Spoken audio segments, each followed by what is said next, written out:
नमस्कार. आज आपण एक फार नवीन विषयावर व्हिडिओ करणार आहोत. आज मी पुणे येथे जे सीताफळ महासंघ आहे त्यांची कार्यशाळा आहे आणि या कार्यशाळेमध्ये चव्हाण नावाचे गृहस्थ भेटले आणि हे जे चव्हाण नावाचे गृहस्थ आहेत ते BSc ॲग्रिकल्चर डिग्री प्राप्त असे उच्च शिक्षित असे आहेत. ते सध्या कृषी सेवा केंद्र चालवतात. पूर्वी ते प्रायव्हेटमध्ये नोकरीला पण होते आणि त्यांनी फळमाशीचं व्यवस्थापन करण्यासाठी एक फार चांगलं तंत्रज्ञान अवलंबलं आहे आणि हे जे तंत्रज्ञान आहे ते फार नाविन्यपूर्ण असं आहे. हे जे प्रॉडक्ट आहे हे एका प्रायव्हेट कंपनीचं आहे. आपल्याला वाटेल की मी त्या कंपनीची जाहिरात करतोय, परंतु तसं काही नाही. एक वेगळ्या पद्धतीनं यांनी या फळमाशीचं जे व्यवस्थापन आहे फार चांगल्या पद्धतीने केलेलं आहे. हा व्हिडिओ पाहिल्यानंतर आपण त्या प्रकारचं प्रात्यक्षिक घरी करून पाहू शकता आणि जर आवडलं तर त्या पद्धतीने आपण फळमाशीचं चांगल्या पद्धतीनं व्यवस्थापन करू शकता. नमस्कार, मी डॉक्टर तुकाराम मोठे, सेवानिवृत्त कृषी सहसंचालक डॉक्टर तुकाराम मोठे या यूट्यूब चॅनलवर मी सर्व शेतकऱ्यांचं स्वागत करत आहे. नमस्कार, मी विठ्ठल चव्हाण, गुरु एंटरप्राइजेस सांगली. माझा संपर्क नंबर आहे 937 100 2705. फळमाशी हा एक कीटक आहे, शत्रू कीटक आहे. हा जो कीटक आहे अनेक फळ पिकांचं नुकसान करतो. बरोबर. तर ते कोणत्या फळ पिकाचं नुकसान करतो? जनरली फळमाशी हा दोन पिकांमध्ये येत असते. एक वेलवर्गीय पिकामध्ये फळमाशी असते, ती स्पेसिस वेगळी असते. आणि फळ पिकं म्हणजे ज्याला आपण हॉर्टिकल्चर क्रॉप म्हणतो, फळ पिकांमधली स्पेसिस वेगवेगळी असते. साधारणतः भारतामध्ये 5 ते 6 प्रकारच्या फळमाशीचं जाती आढळतात. तर फळपिकामध्ये फळमाशीचं फार मोठं नुकसान होत असतं. फळपिकं म्हणजे उदाहरणार्थ आंबा, पेरू, सीताफळ, अंजीर, चिकू, ड्रॅगनला काही प्रमाणात होते. आता एक 2-3 वर्ष झालं आम्ही बघतोय तर ज्या रंगीत व्हरायटी आलेल्या आहेत द्राक्षामध्ये, तर त्या व्हरायटीला सुद्धा फळमाशीचा त्रास चालू झालाय. फळमाशी महाराष्ट्रात वाढायला एक कारण आहे की फळ पिकांकडलं क्षेत्र जर वाढलं तर त्या फळमाशीला सर्वाइव्ह व्हायला, वर्षभर टिकून राहायला वेगवेगळ्या प्रकारची फळं महाराष्ट्रात उपलब्ध आहेत. म्हणजे पेरूचा हंगाम संपला तर सीताफळ चालू होतो किंवा चिकू असतो किंवा त्यानंतर आंबा चालू होतो, त्यानंतर द्राक्ष चालू होतात. असं वर्षभर रोटेशननी महाराष्ट्रात ह्या फळ पिकांकडील क्षेत्र वाढल्यामुळं त्याच्यावर येणाऱ्या किडींचा प्रादुर्भाव हा टिकून राहतो. तर त्याचं व्यवस्थापन हे खास करून मी गेले 20-1 वर्ष झाला मी एकात्मिक कीड व्यवस्थापनवरती शेतकऱ्यांना मार्गदर्शन करणे, वेगवेगळ्या ट्रेनिंग सेंटरना जाऊन आम्ही IPM म्हणजे काय, एकात्मिक कीड व्यवस्थापन म्हणजे काय हे समजून सांगत असतो. शेतकरी बंधूंनो, हे कृषी सेवा केंद्र चालवतात पण त्याचं वेगळ्या पद्धतीचं कृषी सेवा केंद्र आहे. हे किडीचं रोगाचं जैविक पद्धतीनं जास्तीत जास्त कसं नियंत्रण करता येईल यासाठी ते प्रोडक्ट विकत असतात आणि त्याचबरोबर शेतकऱ्यांना प्रशिक्षण पण देत असतात. ही जी फळमाशी आहे त्याला फ्रूट फ्लाय म्हणतो आपण. तिचं व्यवस्थापन कसं करायचं ते तुम्ही जी नवीन पद्धत काय केलेली त्याच्यात आपण पाहूच. परंतु त्यापूर्वी ही जी फळमाशी आहे ती फळ पिकाचं किंवा जी भोपळावर्गीय पिकं आहे, वेलवर्गीय पिकं आहेत, त्याचं नुकसान कसं करते थोडक्यात सांगा आणि त्यात आपण व्यवस्थापनाकडे जाऊ. हो, साधारणतः फळपिकामध्ये येणारी फळमाशी जी आहे ही फळपीक पक्वतेकडे जात असताना येत असते, मॅच्युरिटीकडे जात असताना. म्हणजे फळाचा रंग बदलायला लागला, त्याला थोडी साखर यायला लागली किंवा असं मॅच्युरिटीकडे फळ जात असताना फळ मऊ पडत असतं. फळपिकं म्हणजे आंबा असो, पेरू असो, सुरुवातीला टणक असतं, कडक पण असतो, नंतर मऊ पडतात. सीताफळ सुद्धा सुरुवातीला टणक असतं, नंतर पिकायला लागेल तसं मऊ पडतं. तर फळमाशी यायचा जो क्रम आहे हा वेलवर्गीय पिकामध्ये सुरुवातीला येतं, कारण ती पिकं सुरुवातीला मऊ असतात आणि फळ पिकं ही सुरुवातीला कडक असतात. तर फळमाशी दोन्ही पिकांमधले वेगवेगळे आहेत आणि त्यांचं नुकसान करायची वेळ पण वेगवेगळी आहे. तर फळ पिकामध्ये नुकसान करत असताना फळमाशी जी आपल्याला नुकसान देते त्याच्यासाठी आपण जे जे व्यवस्थापन करतो त्यामध्ये खास करून पूर्वी किंवा आजही बरेच लोक रासायनिक कीटकनाशक वापरतात, पण त्याला काय फवारण्या करतात, पण त्याला बऱ्याच मर्यादा आहेत. कारण ही माशी आहे, ही माशी फ्लाइंग इन्सेक्ट आहे, उडत असते. केवढी असते होती? लहान असते माशी, आपल्या घरातल्या माशी असतात तशा टाईप. बऱ्याच वेळा आपल्याला मित्र कीटक आणि शत्रू कीटक पण ओळखणार नाही अशी पण बऱ्याच वेळा लोकांचं हे होतं की फळमाशी आहे का, गांधील माशी टाईप असते. आपण आता आजकाल लोकांकडे मोबाईल आहेत, सर्च केलं फ्रूट फ्लाय तर सगळं कळते. ही माशी जी आहे ही माशीचं नियंत्रण करत असताना खास करून रासायनिक कीटकनाशकांव्यतिरिक्त एक कामगंध सापळे टेक्नॉलॉजी ही अनेक वर्ष झालं भारतामध्ये रुजू झालेली आहे. तर ही टेक्नॉलॉजी मध्ये अट्रॅक्शन ट्रॅपिंग मेथड आहे. म्हणजे जे लूर्स वापरले जातात किंवा मिथाइल योजनाल वापरलं जातं, तर हे वेगवेगळ्या माध्यमांमध्ये वापरलं जातं. म्हणजे काही लूर हे प्लास्टिक असतात, काही लूर रबरी असतात.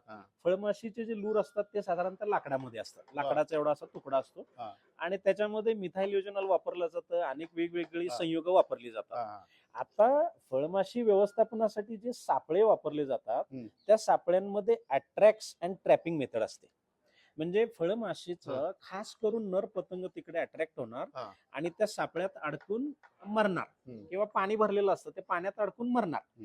अट्रॅक्ट अँड ट्रॅपिंग मेथड जी आहे ही उपयोगाची आहेच, पण त्याच्यात थोडस मनुष्यबळ लागतं. कारण जे सापळे आहेत हे सापळे जिथं मोहर जास्त आहे, तिथं फळधारणा जास्त आहे, त्या ठिकाणी आपल्याला वरती लावायला लागतात. शिवाय त्या सापळ्यांमध्ये पाणी भरावं लागते.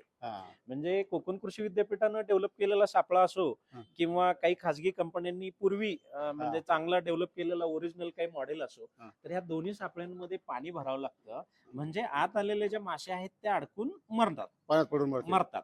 आता हे झालं चांगलं तंत्रज्ञान, ह्याने फळमाशी चांगली नियंत्रण होते. बट ह्याच्यामध्ये मनुष्यबळ सारखं वापरावं लागतं, पाणी भरावं लागतं, वारंवार लक्ष ठेवावं लागतं, बदलावं लागतं पाणी पण ते ही पण बदलावं लागतं. हा लूर पण बदलावा लागतो, पाणीही बदलावं लागतं. काही लूर आता 2-2 महिने चालतात, काही लूर आता वेगवेगळ्या किडींचे 4 महिन्यापर्यंत चालणारे आलेले आहेत. पण फळमाशीचं साधारणतः 2 महिन्याच आहे. आता ह्या याच्यामध्ये काय होतं की आपल्या भारतात कसं लगेच कॉपी होते, एखाद्या तंत्रज्ञानाची कॉपी लगेच होते. तर हे आपल्याकडे आता ग्लास वापरले जातात किंवा बाटलीला होलं करून वापरले जातात. तर हे तंत्रज्ञान थोडं अर्धवट तंत्रज्ञान आहे फळमाशी नियंत्रणाचं. त्याचं कारण असं की ज्या फळमाशी असते त्या फळमाशीयांना किंवा कुठल्याही गांधील माशी, घरातली माशी, कुठल्याही माशांना, मधमाशा सुद्धा अशा गोल फिरतात, अशा घोय घोय घोय, त्याला आपण मराठीत म्हणतो ते रुंजी घालणं. तर त्या गोल फिरायची तिची फ्लाइंग हॅबिट आहे, हवेत उडायची तिची खासियत आहे. बरोबर. तर ग्लासमध्ये किंवा बाटलीमध्ये जेव्हा माशा जातात त्यावेळी ते आत गेली की गोल फिरत राहते त्या लूर भोवती, आणि फिरत असताना त्या ग्लासला बाजूला होल असतात. ज्या होल मधनं आत गेली त्याच होल मधनं बऱ्याच माशा बाहेर पडतात. तर बाहेर एकदा माशी पडली की शक्यतो पुन्हा ग्लासमध्ये, बाटलीमध्ये येत नाही आणि मग परत काही प्रमाणात नुकसान व्हायचं तसं होतं. तर हे अट्रॅक्शन ट्रॅपिंग मेथड मधले काही फायदे आहेत, काही तोटे आहेत. तर ह्याला याच्या पुढचं एक नवीन तंत्रज्ञान आता आलेलं आहे. त्याविषयीच विचारणार होतो. तर तुम्ही आता बायो कंट्रोल मध्ये म्हणजे जैविक पद्धतीने व्यवस्थापन करता, ही फार चांगली गोष्ट आहे आणि मी त्यामुळेच व्हिडिओ करायचं ठरवलं बरं का. धन्यवाद. जैविक पद्धतीने करता म्हणजे तुम्ही शेतकऱ्याला खर्चामध्ये टाकत नाहीत. एखाद्याला वाटेल किंवा यांनी काहीतरी युट्यूबर आहे, काहीतरी प्रोडक्टला प्रमोशन करतो, त्याचा काहीतरी फायदा असेल, असं बिलकुल नाही. शेतकऱ्याला पण माझी विनंती आहे की तुम्ही सांगताय ना ते आधी करून पाहू थोड्या प्रमाणावर, वाटलं तर करावं. पारंपरिक पद्धतीने आपण जे व्यवस्थापन करतो ते सांगितलं ते करतात शेतकरी, त्यात काय फायदे तोटे आहेत हे बरोबर आहे. परंतु आता तुम्ही नवीन पद्धतीने जी करताय, काय टेक्नॉलॉजी आहे? हा ऍक्च्युअल समूह गंध आहे. कामगंधामध्ये कसं असतं की कामगंधामध्ये मादी पतंगाचा गंध असतो, तिकडे नर पतंग अट्रॅक्ट होत असतात. आणि समूह गंधामध्ये आपण त्याला म्हणतो अख्खी भावकी येणं, म्हणजे नर आणि मादी दोन्ही येणं. तर आम्ही जे आता नवीन प्रॉडक्ट जे शेतकऱ्यांना समजून सांगतोय, ऍक्च्युअल ही टेक्नॉलॉजी मध्ये मी 17-18 वर्षापूर्वी काम केलंय. ती टेक्नॉलॉजी एका बाहेरच्या कंपनीची होती, पण ती भारतात कंटिन्यू झाली नाही. पण एक भारतीय कंपनी आहे आता, त्यांनी बंद केलं. त्यांनी बंद केलं. ते ब्रिटिश कंपनी होती, त्यांनी बंद केलं, भारतात कंटिन्यू केलं नाही. पण एक इंडियन भारतीय कंपनी आहे, तर त्या हैदराबादचं ATGC म्हणून जे कंपनी आहे त्या कंपनीचं हे आकर्ष एमी नावाचं जेल आलेलं आहे. तर हे जे जेल आहे हे जेल म्हणजे समूहगंध आहे. आता समूहगंध ह्याच्यामध्ये दिलं आणि फूड दिलंय असं. साधारणतः हे 250 ग्रॅमचा असा डबा असतो. पुढे काही जेल आहे. हे जेल आहे आणि हे माशांना आवडणारं फूड पण आहे ह्याच्यात. तर समूहगंध अधिक माशांना आवडणारं खाद्य. तर ह्याच्यामध्ये आपण एक चमचा दिलेला आहे डब्यामध्ये. या जेल ह्या पाऊच मधलं ह्याच्यामध्ये काढायचं आहे. हे 250 ग्रॅम जेलचा डब्बा आहे. तर ह्यामध्ये 10 मिली फिप्रोनिल मिक्स करायचं, 5% लिक्विड वालं. फिप्रोनिल. फिप्रोनिल नाही, फिप्रोनिल तुम्ही टेक्निकल नाव सांगताय मला. फिप्रोनिल पण टेक्निकल नाव. मार्केटमध्ये कुठलं उपलब्ध आहे ते? आता काय होतं, पूर्वी रिजेंट नावाने यायचं हा. बायर कंपनीचं, हा. हे सांगावं लागेल हा, लोकांना. सांगावं लागेल ना. धानुका कंपनीचं एक येतं, टाटाचं एक चांगलं येतं. हा. तर 5% म्हणजे लिक्विड हे फिप्रोनिल ह्या टेक्निकल नावाने अनेक कंपन्या उत्पादन तयार हा करतात. बाजारात त्यातलं कुठलंही वापरावं. आहे त्यातलं कुठलं, किंवा स्पिनोसाइड वापरलं तरी चालतं. स्पिनोसाइडचं काय आणखी टेक्निकल? स्पिनोसाइडचं ट्रेसर नावाने येतं, हा हा बट स्पिनोसाइड थोडं महाग महाग आहे. जातं, हा, हा. म्हणून मग आम्ही फिप्रोनिल सुचवतो. हा. आता दोन्हीपैकी एक कुठलंही कीटकनाशक 10 मिली 250 ग्रॅम जेलसाठी वापरायचं आहे. बरं. आणि हे व्यवस्थित मिक्स करायचं. हा. आणि हे लोण्यासारखं सॉफ्ट आहे किंवा ग्रीस टाईपचं सॉफ्ट हा, आहे. ग्रीस. तर ह्या चमच्याने असं हे मिक्स करायचं. हा. आणि मोदक कसे असतात हा, हा. तसे छोटे छोटे ठिपके एका एकर मध्ये 200 ते 250 झाडांवर लावायचे. केवढं एवढं मोठं? नाही, छोटा ठिपका एकदम असं वाटाण्यापेक्षा जरा मेहंदी नाही, वाटाण्यापेक्षा मोठा. कुठं लावायचा तो? खोडावरती लावायचा किंवा झाडावरती फांदीवरती लावायचा. हा. तर त्याला शेंडी आली पाहिजे वर अशी. हा. म्हणजे असं एक समजा मिनिट, एक मिनिट. आता जी पेस्ट कंट्रोल वाले घरी येतात ना, झुरळांसाठी जे झुरळासाठी करतात करतात बघा, त्या ट्यूब मध्ये येतं ते. यस, ते पण असं- जेल असं- टेक्नॉलॉजीच आहे. हा ते झुरळांसाठी म्हणजे डोमेस्टिक पेस्ट कंट्रोल, घरगुती हा. कीड व्यवस्थापनातला तो पार्ट आहे. हा ते झुरळांसाठी जे जेल वापरलं हा. जातं, जनरली आता इथून पुढे असं कीड व्यवस्थापनाचा पद्धती येणार आहेत. हा. आपण किडीकडे जायचं नाही, किडीला बोलवायचं किडीनं आपण. आपल्याकडे बोलवून घ्यायचं हा. आणि व्यवस्थापन करायचं. हा, हा. कारण निसर्गाचा नियम असा आहे की जीव जीवस्य जीवनम. हो, हो, बरोबर. तुम्हाला फक्त निसर्गाचं व्यवस्थित चाललेलं असते. हा. तुम्ही हानिकारक किडीला मारायचंच किंवा व्यवस्थापन करायचं. मारायचं म्हणजे आपण कुठल्याही जीवाला परमनंट मारू शकत नाही, कम्प्लीट नाश करू शकत नाही. नाश करू शकत नाही. हम्म. कारण निसर्गाची जीवनसाखळी आपल्याला तो अधिकार देत नाही. व्यवस्थापन करत असताना सुद्धा पूर्ण कुणाला न मारता हा. हानिकारक किडीलाच फक्त आर्थिक नुकसानीच्या पातळीच्या खाली कसं हा. ठेवायचं याला म्हणायचं व्यवस्थापन. हा. तर हे चाकोरीतच करावं लागते. बरं. तर तशा पद्धती भविष्यात डेव्हलप मग होत आहेत. आता आता हे फळमाशी सुद्धा तसंच आहे. हा, ते आता आपण औषध घेऊन त्याच्याकडे जायचं नाही, हा. तिला आलं लक्षात आपल्याकडे आलं. बोलवायचं. आता किती ठिकाणी लावायचं, कसं लावायचं थोडं सांगा ना. हे जेल जे आहे हे एका एकर मध्ये 200 ते 250 ठिपके लावायचे. म्हणजे एवढं हे पूर्ण गेलं पाहिजे. हा, हे एका एकरचा डोसच आहे. हा, हा. आता याच्यात काय होतं की हा 250 ग्रॅम डोस जो आहे, हा. ज्यांच्याकडं नॅनो प्लांटेशन आहे, म्हणजे अतिघन लागवड आपण म्हणतो, म्हणजे हा. एकरामध्ये 800 झाडं आंब्याची आहेत, हा. 500 आहेत, किंवा आता कोकण एरिया विभागामध्ये एकरामध्ये 40 झाडं असतात, हो. 50 झाडं हो, असतात, हो, आलं. सीताफळाची 100 झाडं हा. असतात. तर झाडं किती असू देत, हा. डोस बदलायचा नाहीये. डोस 250 ग्रॅमच ठेवायचा आहे. हा. आणि हे जेल लावताना बांधाच्या कडेला लावायचं नाहीये. फार महत्वाचा मुद्दा आहे. कारण हे एकात्मिक कीड व्यवस्थापन पद्धती असं सांगते की पूर्ण गावानी कीड व्यवस्थापन करावं, मास म्हणजे मास्क करावं, म्हणजे त्या गावातच किडीचा त्रास कमी होईल. सगळीच करावं. सगळ्यांनीच करावं. हम्म. तर हे सगळं करणं शक्य नसते. हा. आणि त्यामुळं आपल्या शेतातलं आपल्याला कीड व्यवस्थापन करायचं हा. आहे. तर हा गंध आहे, हा वाऱ्याद्वारे पसरतो. हा. तो शेताची बाउंड्री सोडून 10 फूट 15 फूट आतमध्ये लावावं, हे महत्वाचं आहे. कशामुळे? म्हणजे आपल्या शेतातली कीड मारणं आपल्याला आवश्यक आहे. जर हे जेल किंवा सापळे जर हा. बांधाच्या कडेला लावले तर तो गंध वाऱ्याद्वारे पसरतो बाहेरचे मध्ये. आणि मग बाहेरचे किडे आत येऊ शकतात. हा. बऱ्याच लोकांनी किंवा अनेक मार्गदर्शक लोक, चांगले चांगले लोक मी आता बघतो फील्ड मध्ये, हा. तर बांधाच्या कडेला 4 लावा, मध्ये 1 लावा असं शिकवलं जातं. हा. तर हे संयुक्तिक नाही, हे चुकीचं आहे. हा. तर बांधाच्या कडेला सापळे लावू नये, बांधाच्या कडेला हे जेल सुद्धा लावू नये. हा. हे बांधाचं कडेचं अंतर सोडूनच आत लावलं किती पाहिजे. किती वेळ सोडायची? एखादी वेळ एक ओळ सोडून, आता अंतर कुणाचं 10 फूट आहे, कुणाचं हा. वेल आंबा वगैरे असेल तर समजा 1 प्रत्येकाचं फूट सोडा, आहे. नाही, एक लाईन सोडून, एक लाईन. कडेची पूर्ण लाईन सोडून आतमध्ये लावायचं. हा. ह्याचा वेळेत जर उपयोग केला, म्हणजे वेळ म्हणजे कोणती? 30 महत्वाचं. लिंबवा एवढं फळ असताना, म्हणजे समजा पेरू लिंबवा एवढा आहे, बॅगिंग करायच्या अगोदर, हा. सीताफळ लिंबवा एवढं झालेलं आहे, आंबा लिंबू एवढा झालेला हा. आहे, त्यावेळी जर लावलं तर साधारणतः फळमाशी जी नुकसान करते त्याच्या आधीच 1-2 पिढी आपण जेल खायला घालून मारायचे.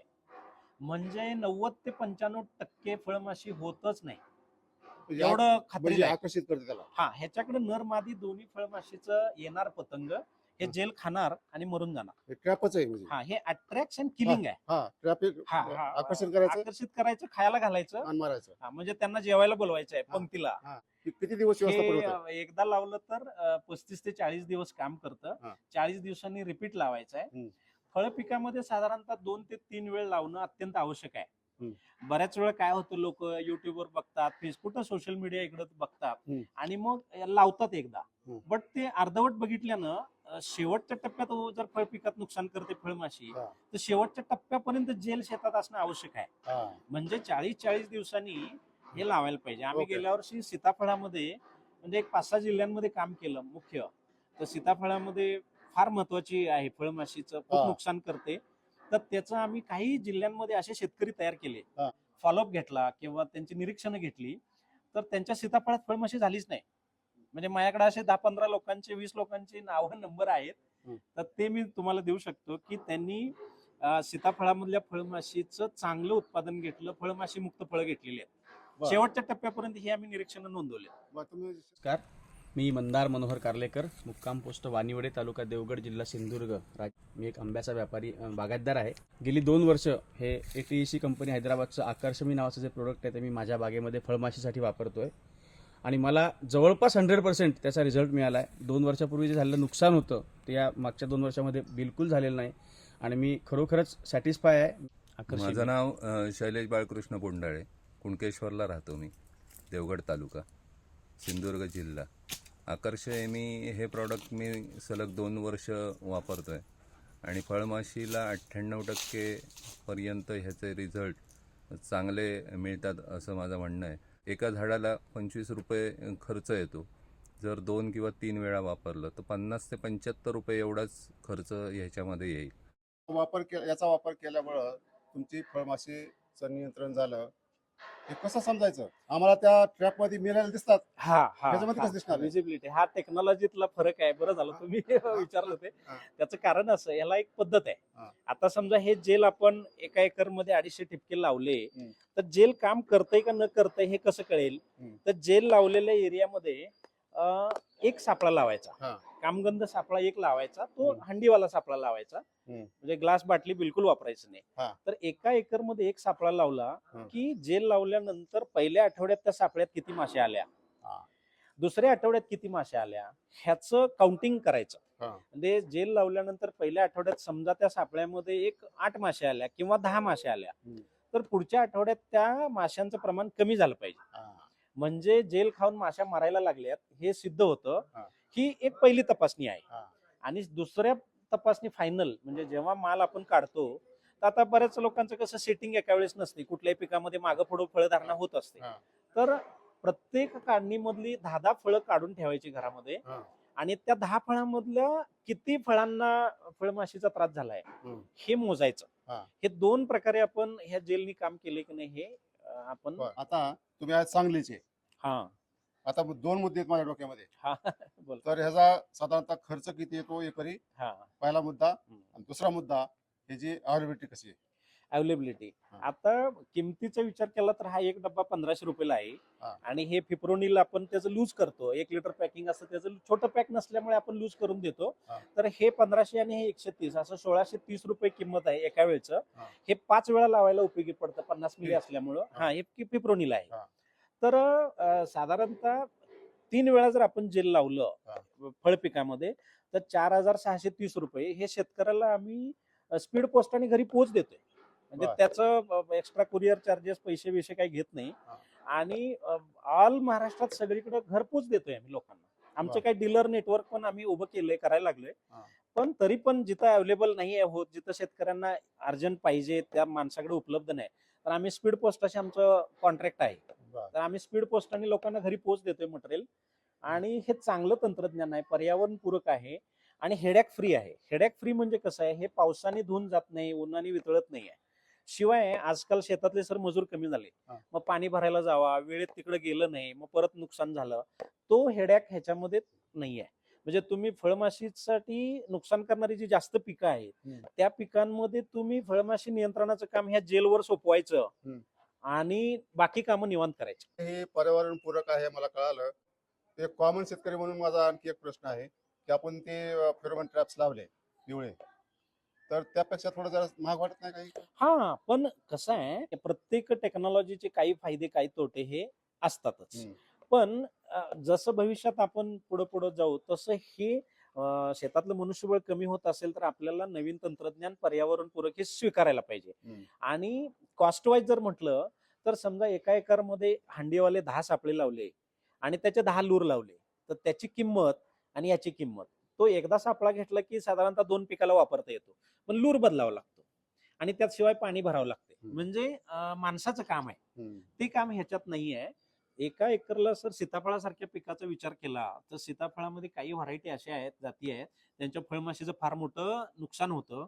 सीताफळ हातालाच लागत नाही, एवढं नुकसान आहे. नाही, त्या मग ठिकाणी हे 4,630 मी किंवा नाही, 4,700 आता म्हणलं, ते तुम्ही परवडणार आहे. तुमच्या मार्गदर्शनाखाली अनेक शेतकरी करतात असं तुमचं म्हणणं आहे. हा, असे काही नावं सांगता येईल की हा, वापरून भरपूर. शेतकरी खुश झाले ते? अगदी भरपूर. मला माझ्याकडं सोलापूर जिल्ह्यातली लोक आहेत स्वतः. नवनाथ कसपटे ज्यांनी हे NMK गोल्डन व्हरायटी नाना ज्यांना हा. म्हणतो, त्यांनी गेल्या वर्षी 26 एकरसाठी मटेरियल घेतले बरं. सीताफळासाठी, फळमाशीला. हं. आमच्या इथे डॉक्टर जोशी म्हणून एक आहेत सांगली जिल्ह्यामध्ये. हं. अजून एक डॉक्टर आहेत, मला त्यांचं नाव आठवत नाही. ते 2 वर्ष झाले सीताफळाला वापरतात. हं. त्यांचं सीताफळ मार्केटमध्ये वेगळ्या रेटनी जातं. बरं. हा, म्हणजे व्यापाऱ्यांना सुद्धा त्यांनी सांगून टाकले की माझ्या सीताफळात आळी निघत नाही, मला वेगळा पैसे पाहिजे. हं. म्हणजे हे सुरुवातीपासून वापरलं वेळेत, योग्य वेळेत आणि रुटीन हा. चेंज करत गेलं तर बिलकुल फळमाशीचा त्रास आपण रोखू शकतो. आता शेवटला त्याच्यामध्ये जे त्यांनी पिकं सांगितली त्यामध्ये आंबा आहे, हा, पेरू आहे, हा, बनाना आहे, हा, ऍपल बेर आहे, हा, ड्रॅगन फ्रूट आहे, कस्टर्ड ऍपल म्हणजे पेरू आहे, सीताफळ, सीताफळ आहे, हा, किन्नू आहे, हा. संत्रा आहे, हा. आणि इतर हे पण आहेत. फळ पीक आहेत. हा. आणि हे जी तुमची वेलवर्गीय म्हणजे ते कोणती पिकं ते? वेलवर्गीय पिकामध्ये त्याच्यासाठी टरबूज, खरबूज? हा, काकडी, कलिंगड, दुधी, पडवळ, टरबूज, खरबूज आहे, हं. तोंदली आहे, कोहळं येतं, त्याच्यामध्ये घोसावळ येतं. हं. या सगळ्या भाजीपाल्यातल्या वेलवर्गीय पिकामध्ये पण फळमाशी त्रास देते. हं. तर त्याच्यासाठी ते आकर्षी CL नावाचं दुसरं प्रॉडक्ट आहे. हे आकर्षी ME आहे, हा, हे फळ पिकाचं आहे. हा, आणि आकर्षी CL जे येतो डब्बा, तो वेलवर्गीय पिकाचा आहे. किंमत एकच? हा, किंमत थोडीफार फरक आहे, जास्त नाही आहे. 50-60 रुपयाचा फरक आहे. आता किमती कमी जास्त होत राहतात. तर म्हणजे एक चांगलं तंत्रज्ञान आहे, निसर्गपूरक असं आहे, इको फ्रेंडली आहे असं हो, म्हटलं तरी हो. वाव ठरणार हो, नाही. हो, हो. किती टक्के तुमचं 90 ते 95% फळमाशी मुक्त फळ मिळतात. आम्ही खात्री देतो लोकांना. बरं. म्हणजे तर- मी ह्या टेक्नॉलॉजीमध्ये तर- एवढ्या वर्षाचं मला थोडंसं हा. माहित असल्यामुळं ह्याची ताकद तंत्रज्ञानाची मला माहित आहे. हा, तुम्ही म्हणून आम्ही आता टक्क्यामध्ये बोलतो की तुमच्या 90% पुढे फळं अ, सुरक्षित मिळतील. शेतकरी बंधूंनो अत्यंत उपयुक्त अशी माहिती दिली. आणि आमचं भाग्य म्हणजे आजचे आमचे कॅमेरामन जे आहेत ते आमचे जुने सहकारी सेवानिवृत्त जॉईंट डायरेक्टर उदय पाटील यांनी कॅमेरा हँडल केला, त्याबद्दल त्यांचं पण धन्यवाद आणि तुमचं पण धन्यवाद. Thank you. धन्यवाद.